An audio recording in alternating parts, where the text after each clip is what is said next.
To my left is David Rosenberg, Chief Economist and Strategist at Gluskin Sheff, Stéfane Marion, Chief Economist and Strategist for National Bank, and Beata Caranci, Chief Economist and Senior Vice President for TD Bank. So I wanted to open up the first question on Canada's place in the global economy. Where do you see the Canadian economy headed amid concerns of a global slowdown? Will Canada fare better or worse off than other countries? Beata? So in terms of how we would fare to other countries, we're going to be sort of middle of the road, better than Europe, but they have set a pretty low bar for everybody, and probably not as well as what we're seeing in the US. So IMF came out with new forecasts yesterday. They made a big splash about the downgrade in their forecasts. Their forecasts are still above us for Canada as well as the global economy. So we only have about 1 to 1.5% growth in the second half of this year. So not a high bar. The drivers of the economy continue to be our old friends of housing, in particular, coming back. But in terms of investment and trade, we don't have a huge amount of optimism surrounding those sectors. Stéfane? I think the best you can hope for at in these uncertain times is to grow at around potential, which is our forecast, which is, I guess, similar to 1.5, 1.6 like Beata has. I guess the big difference for all of us is, as economists, it's very hard to integrate geopolitical uncertainty in your models, and we're held hostage by geopolitical events like we've never seen before. So under these circumstances, it's even more difficult. It's not the cyclical backdrop that bothers me. Is the geopolitical backdrop. So for that, we'll see. Every week, every day brings about change. So this is what makes the forecast so difficult. But I would say that the fundamentals that underpin the Canadian economy are quite strong on a relative basis versus other countries. So around potential, crossing my fingers that there's no escalation of the trade war. David? Okay, well, from my perspective, we heard that the consensus on Canadian GDP growth is 1.6%. And I think what's important for people that run money for a living, it comes down to probabilities. So I take a look and I think, what are the odds of being below consensus or above consensus? And I think that the fat tail of that curve is really tilted towards slower than 1.6. And the reason I say that is because the one thing that has not changed in Canada over the years and decades is that we really are a torque on global growth. Exports relative to GDP is around 30%. It's 10 percentage points higher than the average G7 or average OECD country. So as the world goes, Canada tends to go. And so I would say that, a week before we had the IMF cut its forecast, we also got the OECD leading indicator for the month of September, which declined for the 19th consecutive month, actually now to its lowest level since 2009, and that's a leading indicator.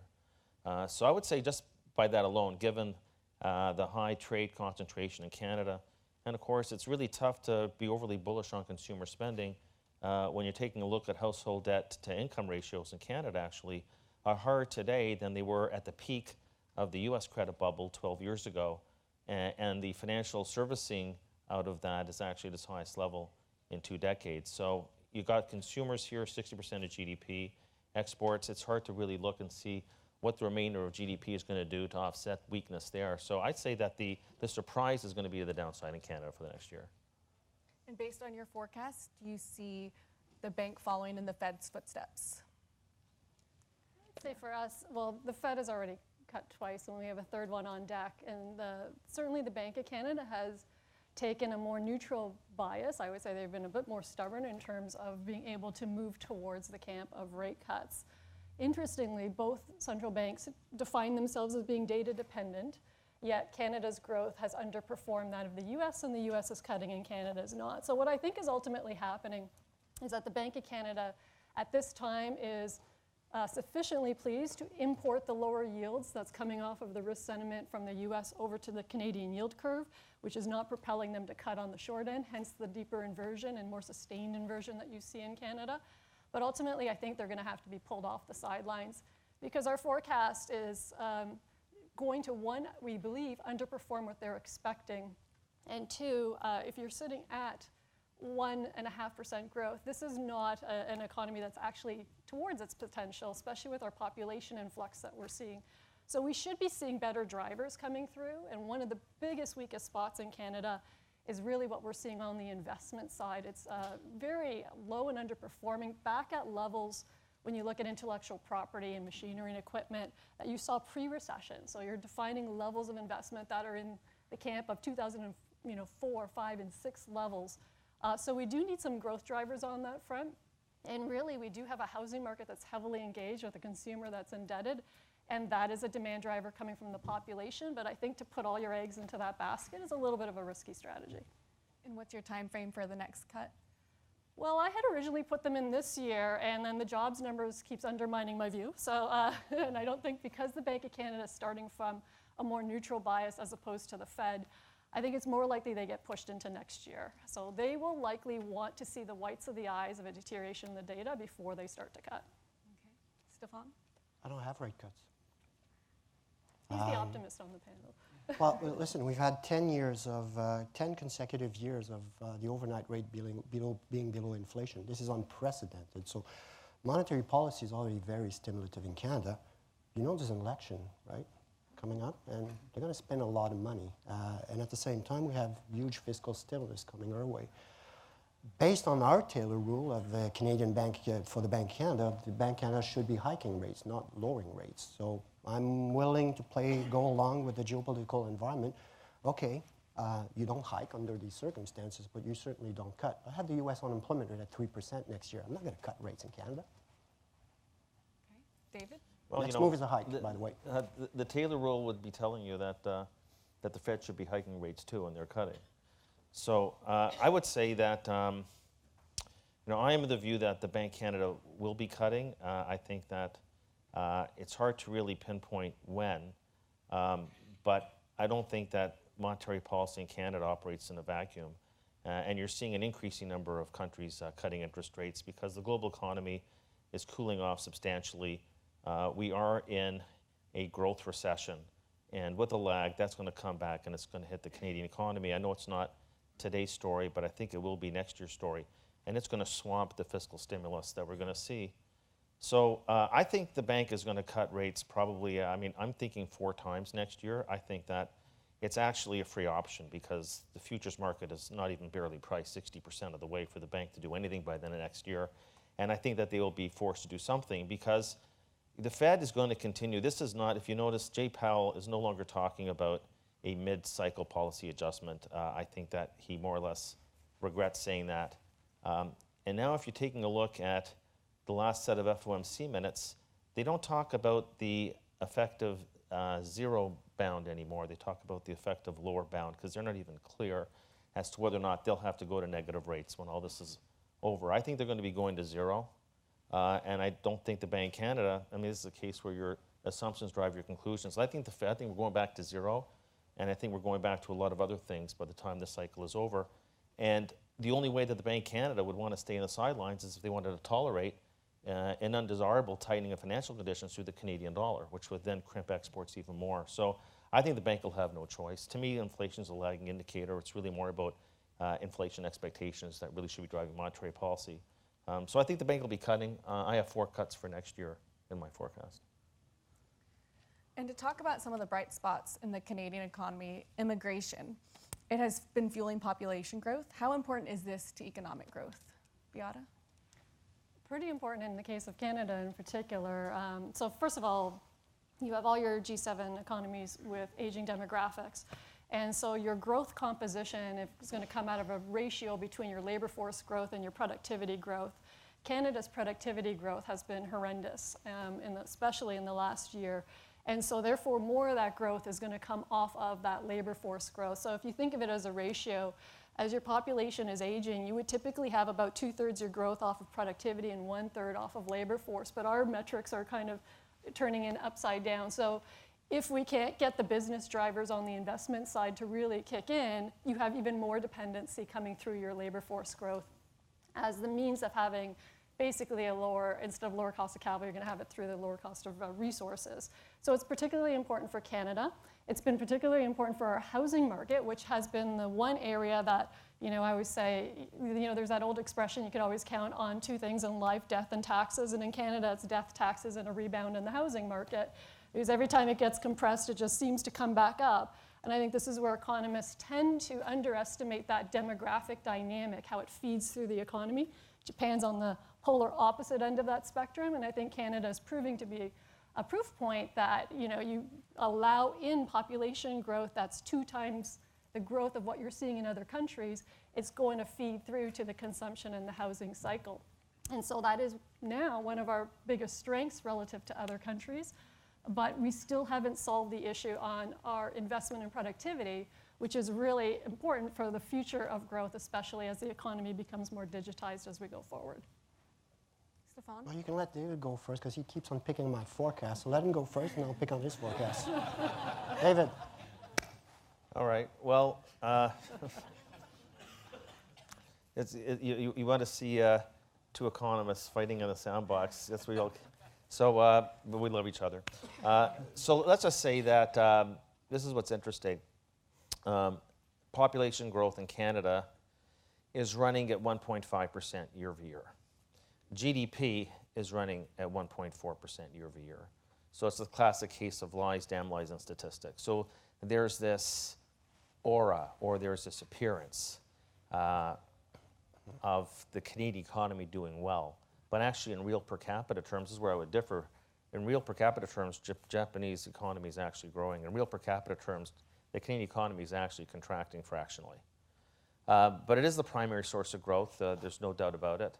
But the way I look at the Canadian economy right now, it's really quite bifurcated. I call it the triple C economy.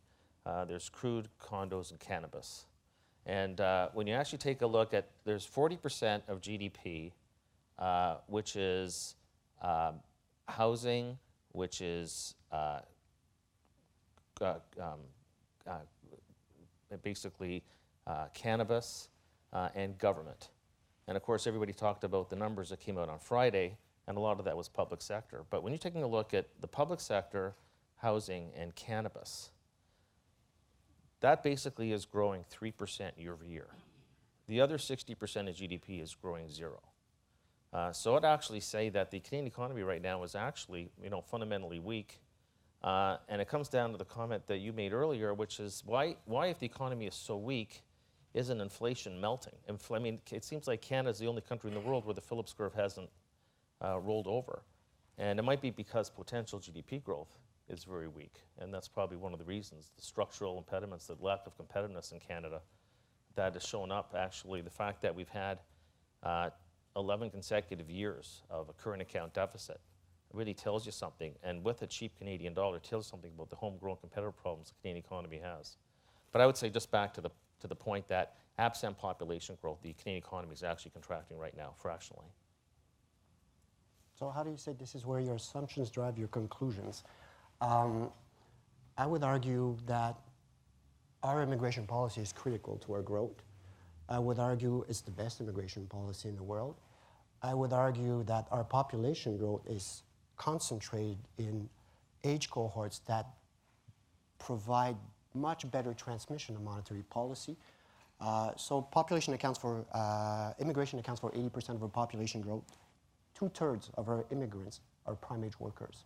That's why we have the highest prime age employment to population ratio among the OECD, where we are at an all-time high. 50% of our immigrants are millennials. I'm based in Quebec. Without immigration, there's no population growth for millennials. So that drives your demand for housing. That is critical to get the economy going. And at the same time, these people are finding jobs in the service sector. How do you measure productivity in the service sector? So productivity, the way we look at it as economists, is a residual. So let's look at it backwards. We had record profits, record low unemployment, stable inflation. Clearly, productivity is mismeasured in Canada. So I would argue that maybe potential is higher in Canada, and because of that, we might be misreading the sources of growth and the outlook for the Canadian economy. So immigration is critical, not just for population growth, household formation. It reshapes the Canadian economy in the service sector, and I'm sure our productivity is much better than what's being advertised right now. I got a question for you. Why has inflation come down more rapidly in Canada then? Why is it stuck at 2% if potential is so much higher? It's stable. Well, in addition to immigration being a bright spot, we're seeing a recovery in the housing market. which have impacted debt levels. Do you believe that Canada's record high household debt levels will be resolved? Well, it'll get resolved, but usually it's a recession that resolves it. So there's two ways it gets resolved. One is through a recession because your credit demand completely collapses, and we're not there for certain. What I think the Bank of Canada is hoping is this notion that you grow yourself out of your debt, meaning that your credit growth slows or grows at a slower rate than your income growth, which is actually what has been happening in the past year. However, the housing market is heating back up thanks to the import of low yields from the US, not because of the Bank of Canada's policy setting. Probably we would not be seeing this rebound in housing if not for the fact that we've had these yields drop 100 basis points because of risk and coming through the US segment versus the Canadian setting of the policy rate. So overall, you have a situation where I think, as we go forward, we have an economy that will continue to propel this credit growth until you end up in a situation where your jobs are compromised, which is your leading indicator for a rise in delinquency rates and the slowdown in credit growth. So we had this period of stability of debt to income, and it's probably very likely we're going to see this re-acceleration kick in the next couple of months. And just not to knock the housing market, because I think when you think of Canada, you think, oh, heavily indebted household sectors, which is absolutely true. But remember that the housing segment does fuel the consumer segment. That is a reflection of what Stéfane was saying in terms of population and immigration dynamics. Those population statistics inside of the cities are growing at a rate of over 2%. This is phenomenal. And the difference between Canada and the US, obviously, is we have a much more concentration of cities in a smaller segment of the geography. So we have 60% of our population that resides within 200 kilometers of 5 cities, and that compares to 1/4 of the US population. And so there's these demand pressures that settle in very in a unique way in Canada relative to what you see in the US. And I would say if you think about housing in the US as a comparator to Canada, the biggest disappointment we've had on the US recovery and expansion has been in housing. If the US can engage its housing drivers, and that feeds through the consumption drivers, we would be looking at growth closer to 3% in the US versus middling at around 2%. So what Canada has as its strength, other countries have not been able to engage to the same degree, and it's directly related to this immigration and population influx. Stéfane? Beata's right. 1 million jobs created over the past 4 years. 2/3 were in only 3 metropolitan areas, Montreal, Vancouver, and Toronto. And we've never seen this concentration of job creation in only 3 metropolitan areas. Just to demystify a few things, debt to disposable or household debt to disposable income. You look at the official figures, they say 178% debt to disposable income in Canada, 90% in US. They're not comparable. In Canada, the household sectors includes non-corporate businesses. So let's make things clear on that front. If you adjust the Canadian figures to make them comparable to the US, Canada goes from 178 to 160, and the US goes from 98% to 130%. The gap is not that wide. Clearly, if we have a higher homeownership rate driven by this immigration policy, it's hard to bring down those debt levels, which are high by historical standards, but not alarming if you compare with other OECD countries where the social safety net is relatively generous. So the way you bring it down going forward, obviously rates could be adjusted, there could be an economic slowdown or not, but I would not deem these ratios to be alarming right now. Compare with Australia, it's over 200% on a comparable basis. So my point here is that the good news is they have stabilized through a number of macroprudential measures that have been introduced in recent years. So if we stay at around 160% debt to GDP, debt to disposable income, without a global recession, I think things are manageable. David? Well, look, I think that the stretched balance sheet is one of the reasons why, despite how great the immigration story is in Canada, let's look at year-over-year retail. Let's look at year-over-year retail sales growth. Year-over-year retail sales are running 0%. So I think that, and by the way, the debt problem in Canada is not just a Canadian debt problem, it's really a global debt problem. And that's one of the reasons why, despite all the dramatic easing in monetary policy, this proved to be globally the weakest economic expansion, notwithstanding the duration on record. And it's because global debt is acting as a huge tourniquet on aggregate demand growth. The one point, I'll just come back once again. I'm not claiming that immigration is a bad thing. It arguably is a good thing. But the question is that you don't measure a country's standard of living by GDP growth. You do it by GDP or GDI per capita, and that is not growing in Canada. And the problem is that there's been no capital deepening in this country for a decade. Productivity growth, I would agree, very difficult to measure in the service sector, but that's also true in the United States. So let's just say that productivity is inherently difficult to measure, but that's just true in the United States. So we'll take that imperfection south of the border, and measured productivity growth in the US is running at 1.7%, 1.7 year over year. And so they're getting productivity growth, they're not getting population growth, we're getting population growth, but we're not getting productivity growth in this country. And so we can sit here and talk about how great housing is, but I'll tell you, housing to me is just another consumption good. You don't have any link between housing. Now, housing might create better citizenry, but there's no link to productivity. There's been no capital deepening in this country, and we could have a whole debate about that. Housing is just a consumption good. It is not a capital good.